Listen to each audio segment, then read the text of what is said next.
বিশ্ব রাজনীতিতে চরম টানাপোড়েনের মাঝেই সুইজারল্যান্ডের পাহাড় ঘেরা দাভোস শহরে চলছে ওয়ার্ল্ড ইকোনমিক ফোরাম WEF এর সম্মেলন। সোমবার শুরু হওয়া এবারের সম্মেলনে চলমান সংকটে ভবিষ্যতে করণীয় নিয়ে বক্তব্য রাখছেন বিশ্ব নেতারা। ইউরোপীয় কমিশনের সভাপতি মঙ্গলবার তার বক্তব্যে বলেন, সম্প্রতি ভূ রাজনৈতিক ইস্যুতে একের পর এক ধাক্কা খাচ্ছে ইউরোপ, যা ইউরোপীয় ইউনিয়নকে নতুন করে পথ চলতে সাহায্য করবে।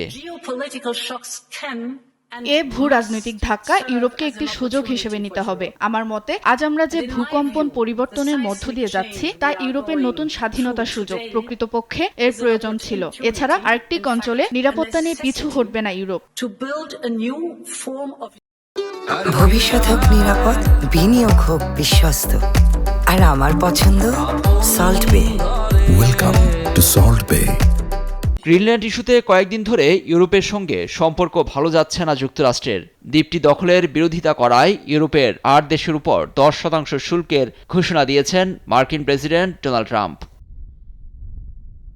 বার্ষিক সম্মেলনে কানাডার প্রধানমন্ত্রী গ্রিনল্যান্ড সহ যুক্তরাষ্ট্রের হুমকি ধমকির প্রসঙ্গ সামনে আনেন। অভিযোগ করে বলেছেন, বিশ্বের বৃহৎ শক্তিগুলো অর্থনৈতিক একীকরণকে অস্ত্র হিসেবে ব্যবহার করছে। সরাসরি বললে আমরা ভাঙনের মধ্যে আছি, কোনো পরিবর্তনের মধ্যে নয়।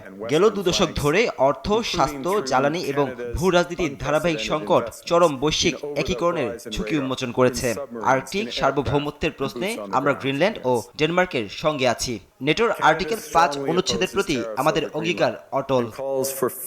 বিশ্বে চীনের ব্যবসা সব জায়গায় আছে ছড়িয়ে ছিটিয়ে। বিশ্ব অর্থনীতিতে আরও ভূমিকা রাখতে চীন তার বাজারকে কাজে লাগাতে চায়, মঞ্চে একথা বলেন দেশটির উপপ্রধানমন্ত্রী হ লিংফেং। অর্থনৈতিক সম্মেলনে যোগ দিচ্ছেন মার্কিন প্রেসিডেন্ট ডোনাল্ড ট্রাম্প। তার আগে হোয়াইট হাউসে সংবাদ সম্মেলনে তিনি জানান, গ্রিনল্যান্ড সহ একাধিক ইস্যুতে আলোচনা হবে তার।